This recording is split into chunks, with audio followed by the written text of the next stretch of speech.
무덥고 햇볕이 내리쬐는 계절이 돌아왔습니다.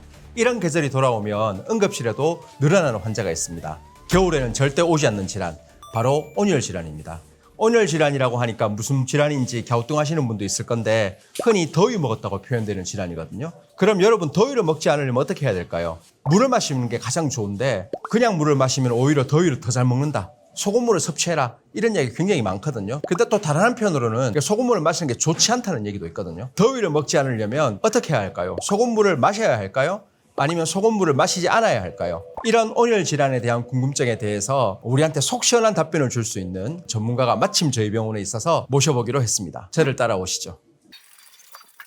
안녕하세요. 병원에 계시다는 소문을 듣고 네. 온열 질환에 대한 궁금증을 풀기 위해서 찾아왔습니다. 네, 좋습니다. 이제 날씨가 더워지기 때문에 또 이제 제철 질환이 있죠. 응급실은 언제나 제철 질환을 잘 볼 수 있는 곳인데요. 올해도 참 온열 질환이 걱정이 되는 시기이기도 합니다. 소금물을 비롯해서 지금 다양한 얘기들이 있거든요. 네. 오늘도 그 루머를 깨뜨리고 팩트를 주실 수 있나요? 남경식 가겠습니다. 팩트에 기반해서. 단도직입적으로 소금물을 마시면 온열 질환이 예방이 됩니까? 예방이 된다고 얘기를 하는데 소금물을 마신다고 해서 예방이 되지는 않고요. 온열 질환에 있어서 가장 중요한 것은 소금물이 아니라 수분 섭취와 고온의 환경에 오랫동안 노출되지 않는 것이 중요합니다.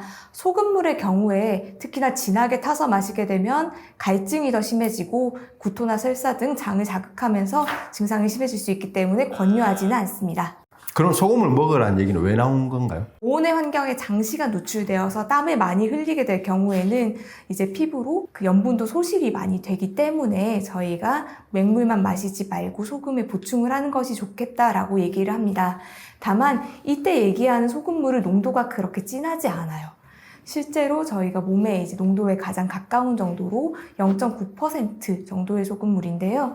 저희가 시중에 판매하는 경구수액제의 경우에 0.9%의 소금물에 포도당 그리고 약간의 칼륨 등이 보충되어 있는 그런 제재로 나오는 것도 그 이유입니다. 경구수액제를 만약에 만들 수 없다라고 하면 물 1리터에 설탕 6스푼 그리고 소금은 반 티스푼 정도만 넣으라고 이야기를 합니다.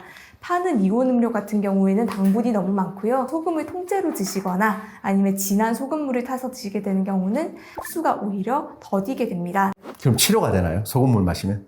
치료도 이제 대부분의 경우에는 그냥 수분 공급으로도 충분합니다. 특히나 기저력 있는 사람들한테는 소금물을 마시라고 하는 게 고혈압이나 심장병 같은 기저력에 더 악화시킬 수가 있고요. 일반적으로 권해지지는 않습니다. 따뜻한 소금물을 마시면 네. 오히려 혈압이 떨어진다.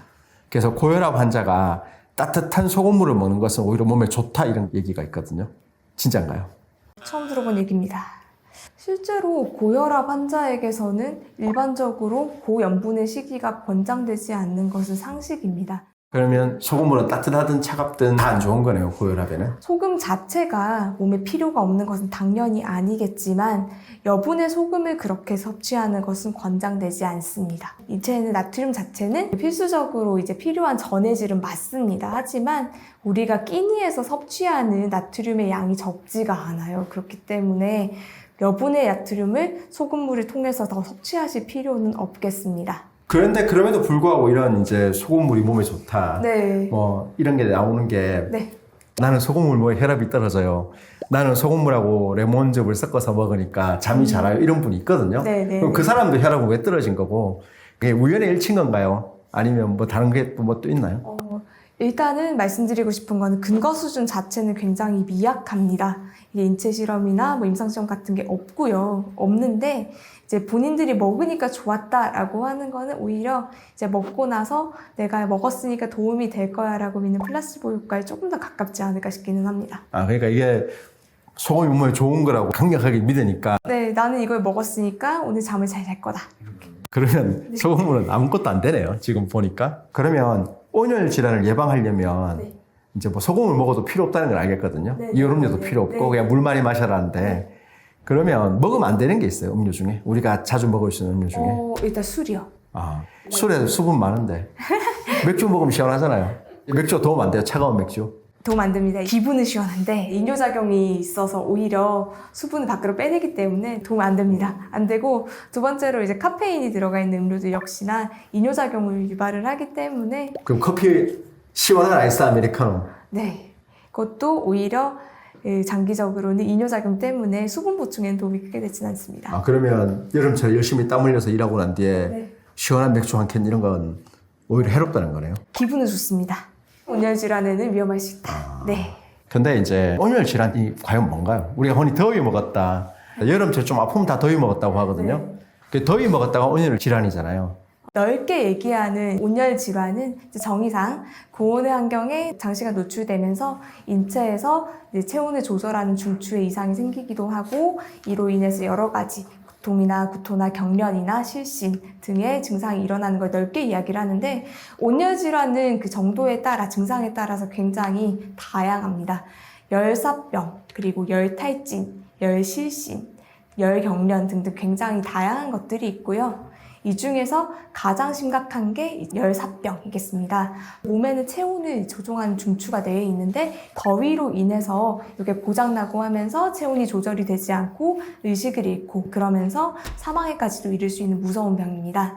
흔히 얘기하는 더위 먹었다라고 얘기하는 증상은 열탈진인 경우가 더 많습니다. 열에 의해서 이제 땀도 많이 흘리고 하면서 두통도 있고 구토도 있고 기력도 저하가 되고 이런 증상들을 얘기를 합니다.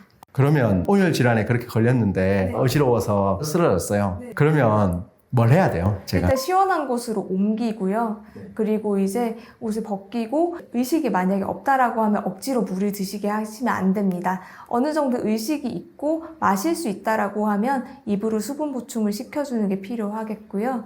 그리고 드실 수 있는 의식 상태가 아니라고 하면 일단 옷을 벗기고 그다음에 시원한 물을 뿌리고 부채질하면서 기화열로 체온을 낮춰주시는 게 더 도움이 되겠습니다. 그리고 환자가 경구 섭취를 하지 못할 정도로 구토나 구역감이 심하다라고 하면은 그거는 이제 주사로 수분 보충을 해줘야 되기 때문에 그때는 119 불러서 가시라고 얘기를 드릴 거고요. 그렇지 않고 어느 정도의 경구 섭취가 가능하고 환자가 이제 섭취를 하면서 조금 회복되는 게 보인다고 하면 기다릴 수 있을 것 같습니다. 온열 질환이 더 취약한 사람이 있을 거잖아요. 어떤 사람이 특별히 더 조심해야 되나요? 특히 소화 같은 경우에는 물탱크 자체가 작다고 제가 표현을 많이 하거든요. 아이들은 수분 저장량 자체가 작기 때문에 약간의 수분 소실도 아이한테 클 수 있어요. 그렇기 때문에 소화가 그렇고 두 번째는 만성적으로 이제 수분량 자체가 적은 노인들, 특히나 노인들 같은 경우에 감각 자체가 많이 떨어집니다.